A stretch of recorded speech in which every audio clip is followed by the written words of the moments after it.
Olá, que a doce paz do Senhor Jesus esteja no seu coração. Seja muito bem-vindo a mais uma aula EBD online, aqui da Assembleia de Deus em Santa Rita, na Paraíba, que é liderada pelo pastor Djalma Silva. Eu sou o professor Egivaldo Tavares e hoje vamos estudar a lição de número 4. E o tema é Missões Transculturais no Novo Testamento. Já passamos pela lição de número 1, que tratou do tema da Grande Comissão, o mandato missional da Igreja. Lição de número 2, Missões Transculturais, a sua origem na natureza de Deus, que Deus é um ser intrinsecamente missionário. Lição de número 3, Missões Transculturais no Antigo Testamento e hoje Missões Transculturais no Novo Testamento. A nossa lição ela vai abordar justamente três tópicos, né? Os três objetivos estão ligados aos três capítulos da lição. Primeiro, revelar o Deus missionário no Novo Testamento, assim como no Antigo, também no Novo. Segundo, mostrar as missões dos evangelhos e atos dos apóstolos.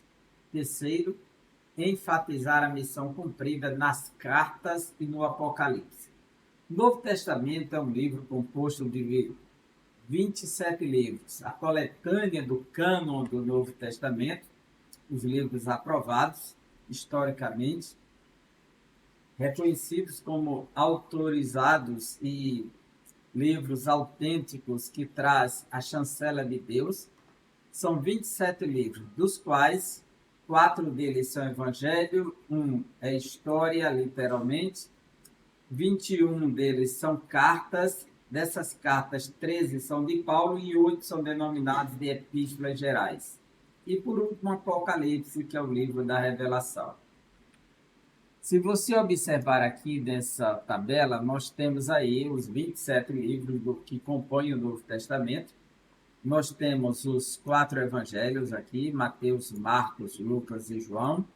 Os 3 primeiros são chamados de sinóticos, Mateus, Marcos e Lucas, porque eles comportam uma mesma visão e trabalham sempre dentro da mesma temática, e João, que apresenta uma tradição totalmente distinta dos 3. Depois, Atos dos Apóstolos, que seria o livro de história, a história do cristianismo, começando com a ascensão de Jesus, a eleição do novo apóstolo, o dia de Pentecostes e todo o processo. E começa em Jerusalém e termina na capital do império, que é Roma, dizendo que Paulo pregava sem impedimento algum. Então, uma obra de história que está aberta, e essa história de Atos continua sendo escrita através do tempo, através da igreja. Não dizendo que está sendo escrito literalmente, mas sendo vivida esta história.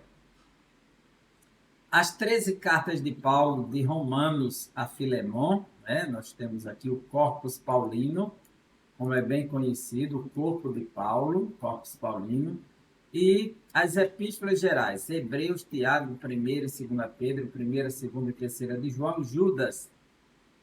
E, por fim, Apocalipse, que é o livro da revelação, um livro de linguagem simbólica. E aonde é que fica missões, então, nesses livros, no Novo Testamento? Vamos começar. O textuário nos diz assim: porque Deus amou o mundo de tal maneira que deu o seu Filho unigênito, para que todo aquele que nele crê não pereça, mas tenha a vida eterna. Esse texto está dentro de um contexto que é o diálogo de Jesus com Nicodemos, um dos príncipes dos fariseus, que buscou Jesus em Jerusalém durante a noite. E naquele diálogo, Jesus vai mostrar para Nicodemos que assim como Moisés levantou a serpente no deserto, importa que o Filho do Homem seja levantado. Quando Moisés levantou a serpente do deserto, que o povo estava sendo, o acampamento de Israel, depois da grande desobediência do povo de Deus, foi invadido por serpentes abrasadoras, ou seja, venenosas, E eles clamaram a Moisés pedindo perdão por sua queixa, seu pecado, e Moisés intercedeu e Deus disse para ele fazer uma serpente de metal. E todo aquele que olhasse para aquela serpente presa na haste ficava curado. Jesus disse o mesmo para Nicodemos, assim como, da mesma maneira, como Moisés levantou a serpente no deserto, e aquela serpente ela trazia cura, assim importa que o Filho do Homem seja levantado, né? Ele faz a analogia, seja levantado. E Jesus, ao terminar de dizer essas palavras para Nicodemos, ele diz que Deus demonstra o seu amor pela humanidade. Aí ele diz assim, por quê? Porque uma conjunção explicativa, né? Então ela está explicando a razão de tudo. Porque que importa que o Filho do Homem seja levantado para trazer cura para as pessoas. Porque Deus amou o mundo de tal maneira que deu o seu Filho unigênito para que todo aquele que nele crê não pereça, mas tenha vida eterna. Esse versículo é chamado não só de textual aqui na lição, mas o textual de toda a Bíblia, pois ele traduz todo o plano de salvação para a humanidade. Nós podemos mostrar aqui os 10 aspectos desse versículo. Veja comigo. Porque Deus, o maior ser, o maior e único ser que não tem outro igual, amou, o maior sentimento é amor. O mundo, o maior objeto, não tem objeto maior do amor de Deus que o próprio mundo, a criação. De tal maneira, a maior expressão, não dá para descrever. De tal maneira significa, não dá para delimitar, dizer assim. É tão imensurável que é a maior das expressões. Que deu. Tem atitude maior dar do que receber? Jesus disse, bem-aventurados aqueles que dão. É muito mais bem-aventurado quem dá do que quem recebe. Então, ele deu, ele não recebeu, ele deu. Então, a maior atitude vem de Deus. Deus é o maior ser, Deus expressa o maior sentimento, Deus olha para o maior objeto que é o mundo, Deus expressa, a maior expressão vem de Deus, que é de tal maneira, e a maior atitude é dele, porque ele quem deu. Deu o quê? O seu filho unigênito, ou seja, o único gerado, seu maior bem, seu maior patrimônio é o seu filho, e ele deu pela humanidade. E aí, Jesus diz, para que todo aquele, ou seja, sem distinção de classe, grupo, todo aquele, é o maior grupo, para que todo aquele que nele crê, a maior confiança é a fé. Maior do que qualquer uma confiança é a fé. Então, a maior confiança, a fé, nele crê. Não pereça, o maior livramento, mas tem a vida eterna, a maior dádiva. Veja só como esse versículo é lindo, porque que ele traduz todo o plano de salvação. Que nele está Deus, nele está o maior sentimento de Deus, nele está expresso o foco de Deus no maior objeto que é o mundo, nele está expressa a maior expressão, que não dá para ser descrita com palavras humanas. Nele está a maior atitude de Deus, que é dar, ao invés de receber, isso é graça, dar presentes a quem não merece. E deu o que? O seu filho unigênito, seu maior bem. Para quem? Para que todo aquele, o maior grupo, ele que atingir o seu objetivo é o maior grupo, todo aquele que nele cria maior confiança, não pereça, o maior livramento, mas tem a vida eterna, a maior dádiva. Então Deus é um ser missionário, tá vendo? E a verdade prática nos diz, a natureza missionária de Deus pode ser vista ao fazer de seu único filho um missionário e da igreja a sucessora sublime dessa tarefa. Então, assim como ele faz do seu filho missionário, ele também faz da igreja um povo missionário. É isso que ele está nos mostrando aqui. A nossa introdução nos diz assim: no Novo Testamento, o Senhor Jesus foi o primeiro missionário enviado pelo Pai.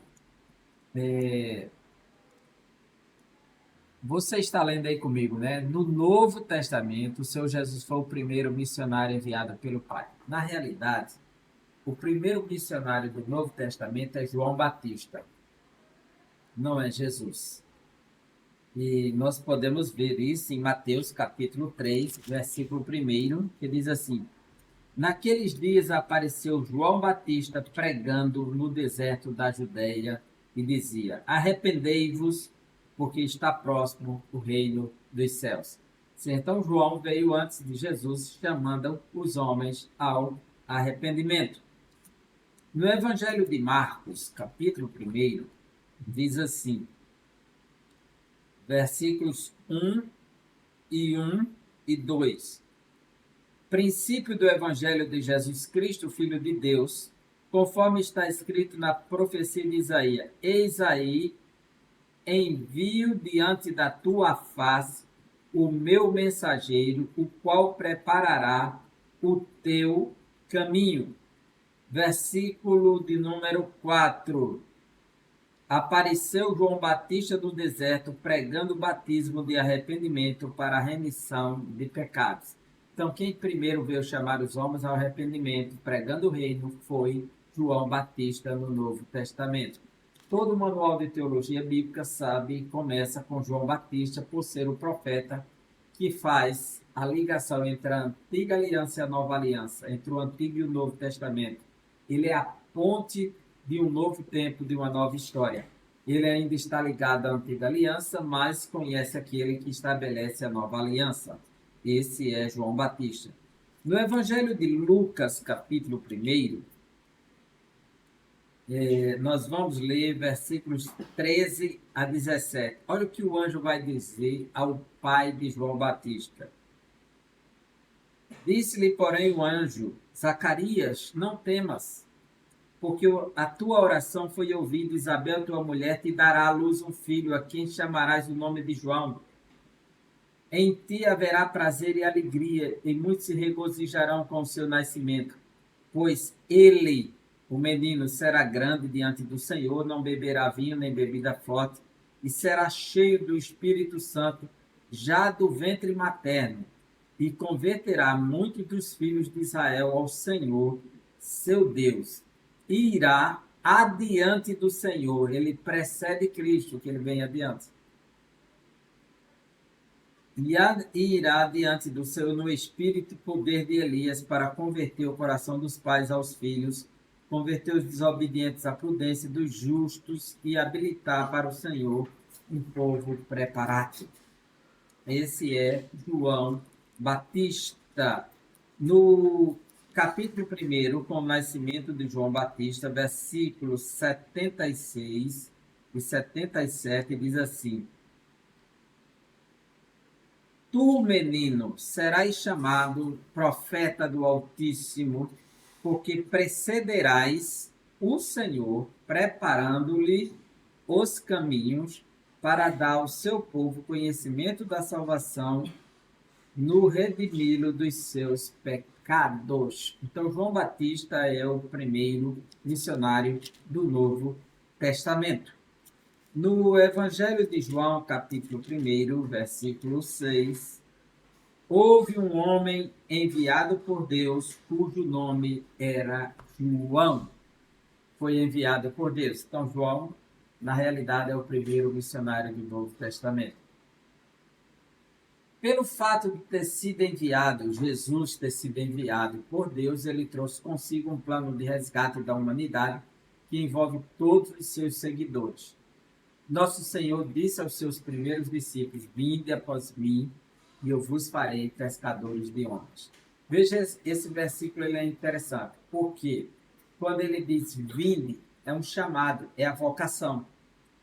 Após mim, é a posição que ele dá àqueles que ele seguem, após mim. Então ele chama vinde, a vocação é o vinde, a posição é após mim, é atrás de mim, vocês vão. E eu vos farei, quer dizer, eu vou capacitar vocês. Aí, para quê? Para a grande missão, pescadores de homens, serem missionários. Por isso, podemos dizer que o Novo Testamento é uma obra de caráter missionário, do início ao fim, onde os evangelhos, o livro dos Atos, as cartas e o Apocalipse são instrumentos de um verdadeiro trabalho missionário. O Deus missionário revelado no Novo Testamento. A Bíblia mostra um Deus missionário. Primeiro, o envio de Jesus. Ele enviou Jesus. João capítulo 20, versículo 21, Jesus diz: assim como o Pai me enviou, eu envio vocês.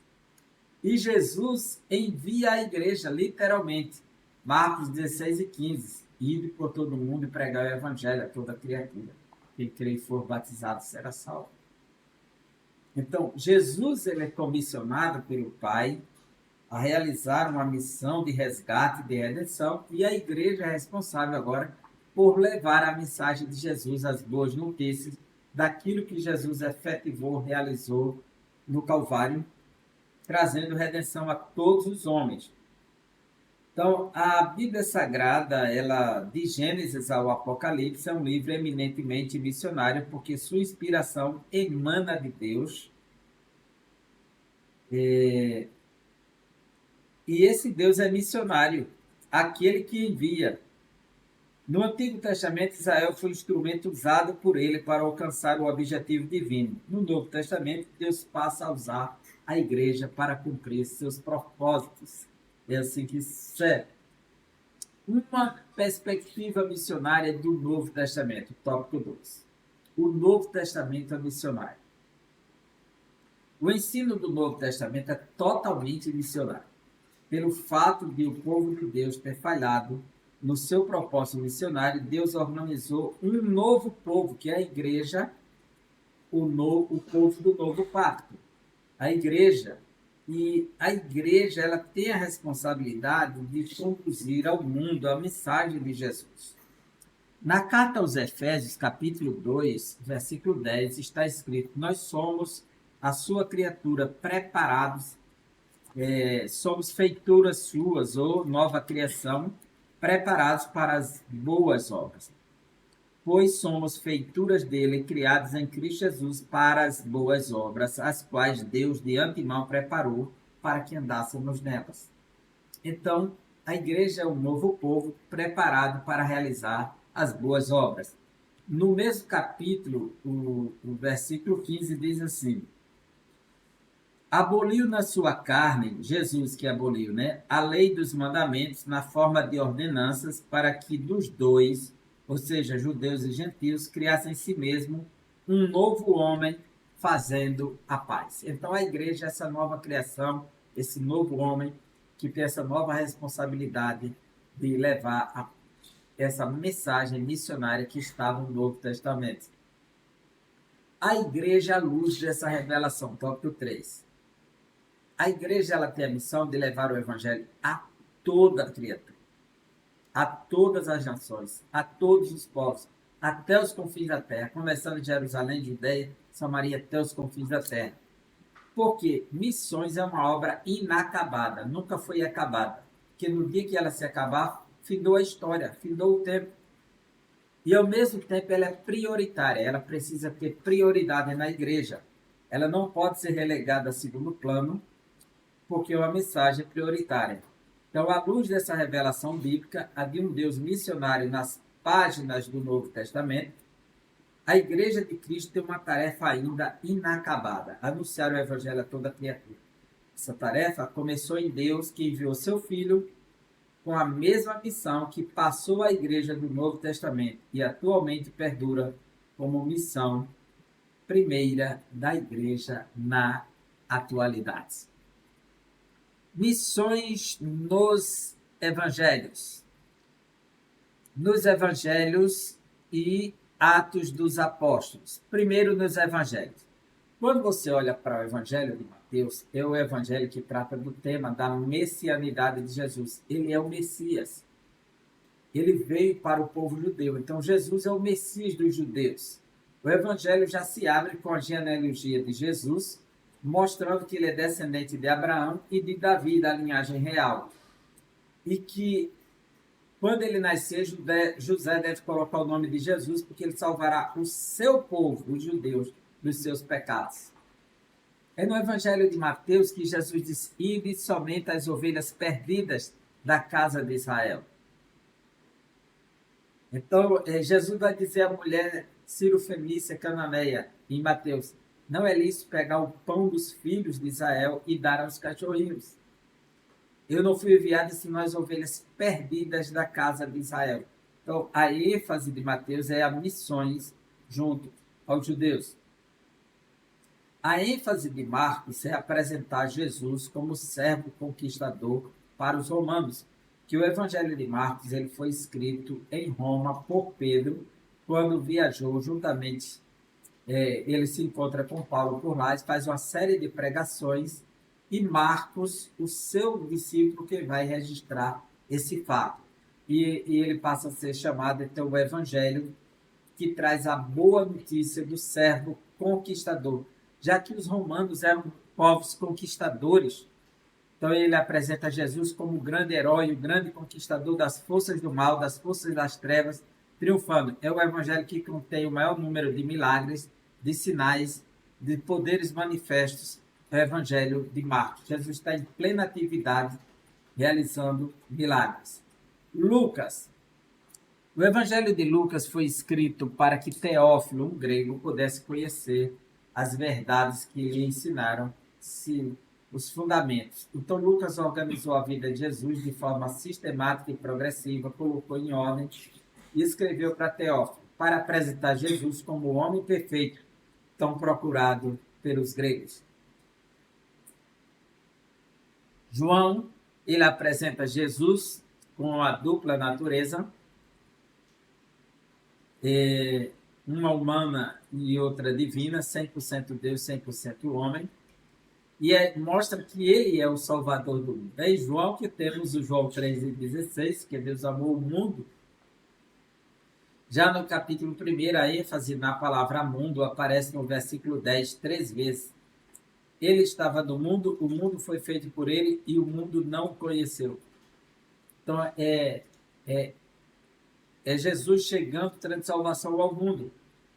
Jesus dialoga com a mulher samaritana e ela vai para a cidade, chama os samaritanos para ouvir Jesus e eles dizem: olha, mulher, já não é mais pelo que tu tens dito, nós temos visto, conhecido e crido que ele é o Cristo, o Salvador do mundo.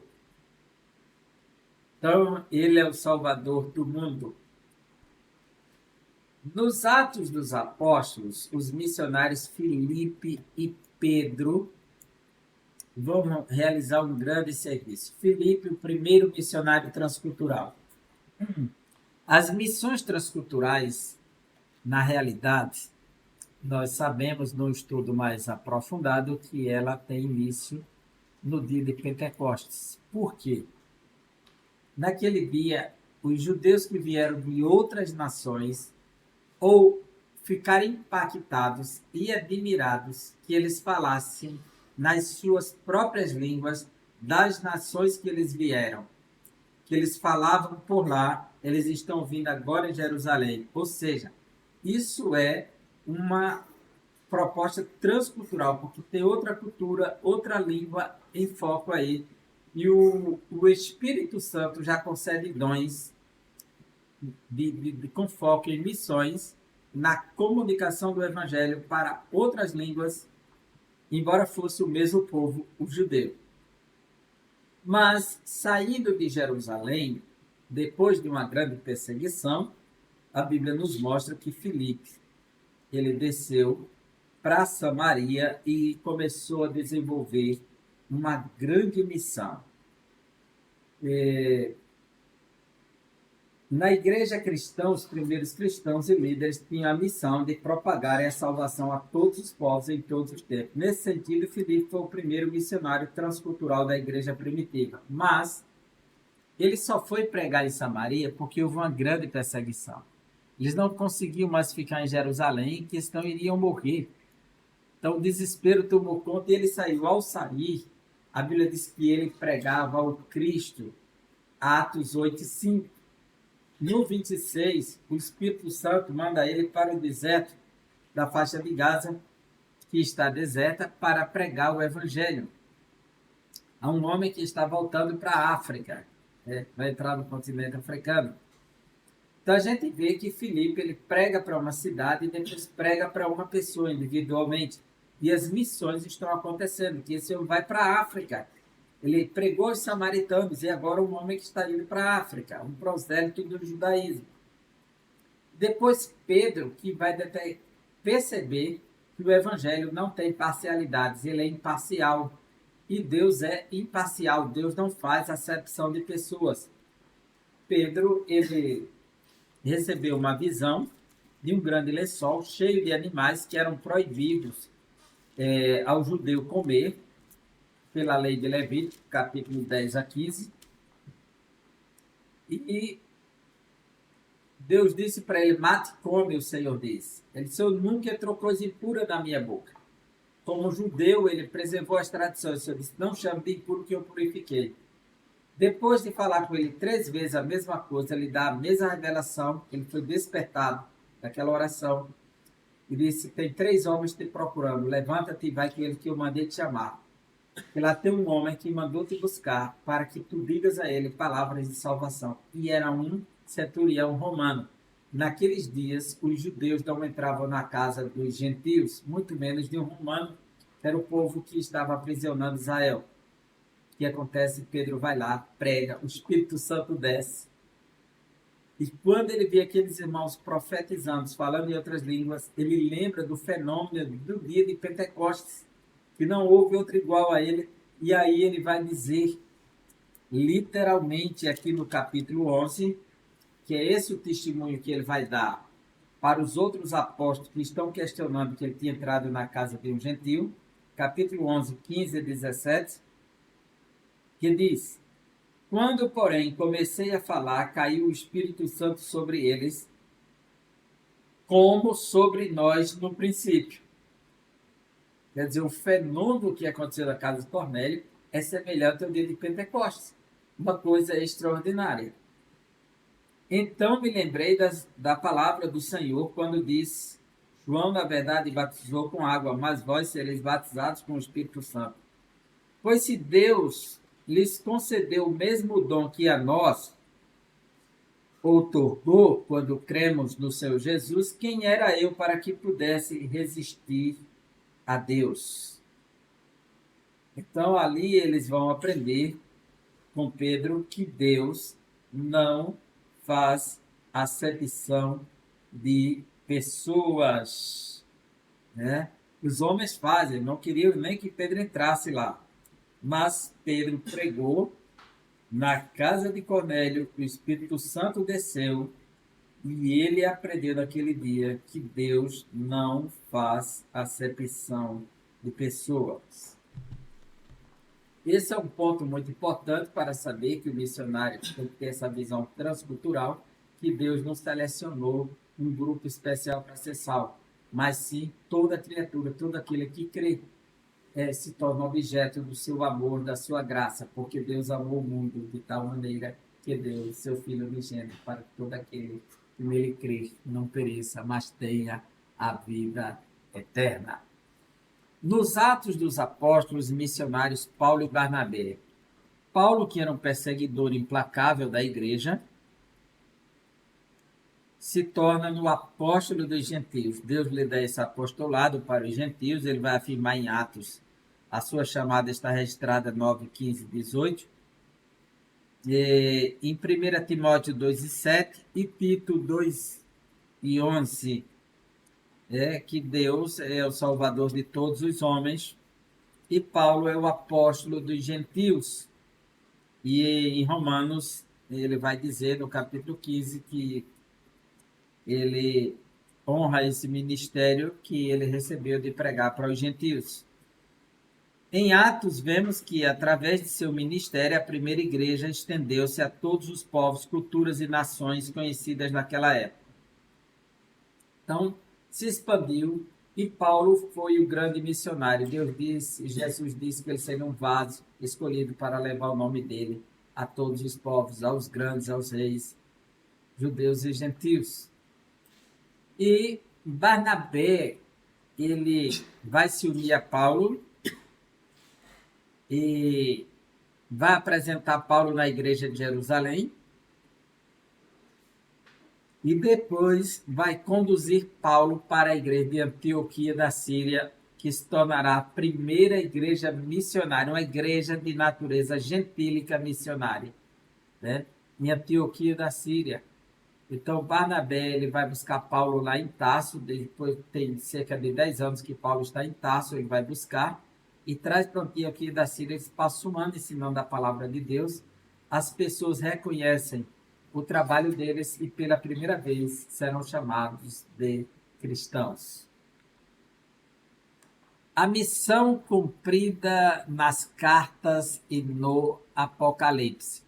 Nós vemos missões nos evangelhos. Mateus apresenta Jesus como Messias dos judeus, Marcos, o servo conquistador para os romanos, Lucas, o homem perfeito para os gregos, João, o Deus humanizado que salva a humanidade. Nós vemos em Atos a igreja fazendo missões, se expandindo, chegando em Samaria, levando o evangelho para a África, através do eunuco. Vemos Paulo, Barnabé fazendo missões, termina com Paulo na capital do império pregando aos judeus. Mas as cartas, que são textos circunstanciais, a partir das necessidades da igreja que surgiram, os problemas, Paulo escrevia as cartas, Pedro escrevia as cartas, Tiago escrevia cartas, Judas escreveu cartas, o autor anônimo de Hebreus escreveu. E essas cartas, elas cumprem 3 propósitos: exortar, consolar e edificar. Ela exortava a igreja, encorajava, consolava a igreja diante dos problemas, relembrando a mensagem da esperança e da fé, e edificava a igreja doutrinariamente. Essas cartas, elas estão divididas. O Novo Testamento tem 27 livros.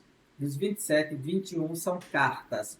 Das 27 cartas, 13 são de autoria de Paulo, chamada de Corpus Paulino, o corpo de Paulo. Romanos, 1 e 2 Coríntios, Gálatas, Efésios, Filipenses, Colossenses, 1 e 2 aos Tessalonicenses, 1 e 2 Timóteo, Tito e Filemão. O Corpus Paulino nos mostra que essa carta tem uma ênfase missionária. Por exemplo, a carta aos Romanos, Paulo escreve porque ele está indo de viagem de missões para a Espanha, ele quer passar por Roma, compartilhar o evangelho, receber uma oferta deles missionária para continuar o trajeto para a Espanha. Então, essa carta é um pedido tanto de oração quanto de ajuda que Paulo quer fazer esse itinerário para a Espanha passando por Roma. E essa carta ele antecipa para pedir esse apoio da igreja de Roma. As cartas de 1 e 2 aos Coríntios são cartas que Paulo exorta a igreja a se manterem firmes e ele envia em missão para fortalecer esses irmãos a Tito, né? E na carta aos Gálatas a gente vê a missão quando Paulo faz resistência aos judaizantes. Na carta aos Efésios ele mostra a grandeza da igreja, a igreja no sentido de corpo universal. Em Filipenses ele mostra a alegria de servir a Deus diante do sofrimento. Colossenses, ele mostra a superioridade de Cristo diante das influências gnósticas. 1 e 2 aos Tessalonicenses, uma igreja que nasceu debaixo do sofrimento e da dor, permanece de pé. Paulo manda Timóteo para verificar a fé dos irmãos e a notícia que traz é muito salutar. 1 e 2 Timóteo, Paulo vai deixar Timóteo em Éfeso, tomando conta da igreja, doutrinando a igreja e cumprindo a missão de um evangelista. Tito ele deixou em Creta para estabelecer em ordem as coisas, fazendo missões na ilha de Creta, dentro do mar Egeu. E Filemão é uma carta de reconciliação, uma missão belíssima. Um escravo que se torna um missionário, Onésimo, quando se encontra com Paulo. Já as cartas gerais, que são Hebreus, Tiago, 1ª, 2ª Pedro, 1ª, 2ª e 3ª de João e Judas.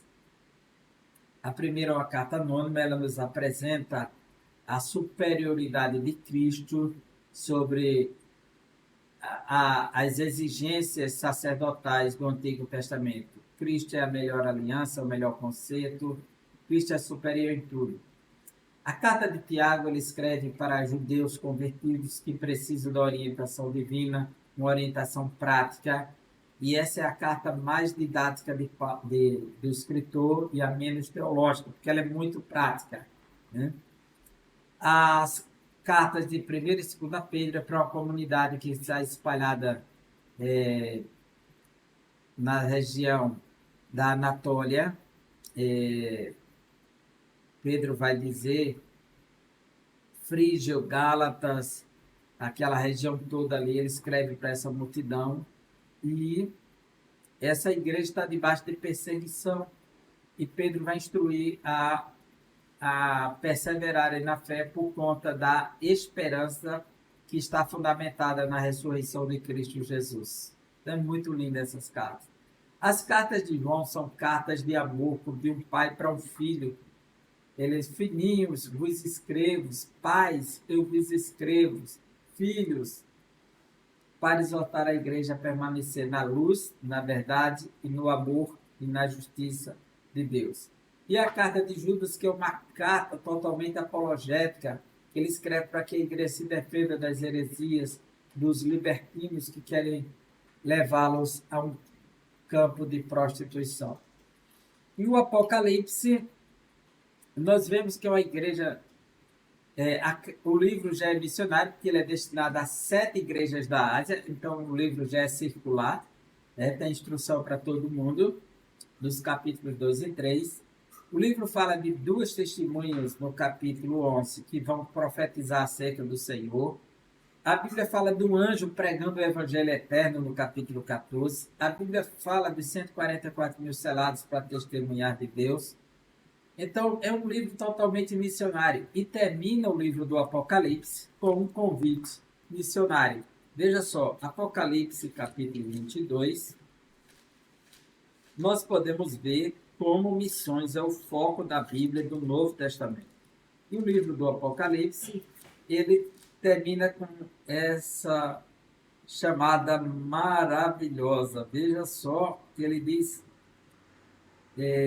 versículo 17, 22, 17. O Espírito e a noiva dizem, vem. Aquele que ouve, diga, vem. E aquele que tem sede, venha. E quem quiser, receba de graça a água da vida. Então, é uma proposta missiológica, missional, o tempo inteiro. A gente vê como a Bíblia, o Novo Testamento, é um livro missionário. Enfim, concluindo, o Novo Testamento mostra claramente a forma pela qual Deus planejou a redenção da humanidade caída por meio da sublime tarefa missionária. Para esse fim, ele levou seu único filho que, com o preço de sangue, pagou o pecado dos homens de todas as tribos, línguas, povos e nações, constituindo seus cooperadores na obra de redenção de toda a criação. E a criação decaída, prisioneira de Satanás, agora pode ser redimida. Ora, se missões nascem no coração de Deus, ela deve estar no coração de quem ama a obra missionária, ou seja, de todo cristão. Se somos cristãos, precisamos amar missões. E aqui nós finalizamos mais uma aula, né? Esse tema, missões transculturais do Novo Testamento.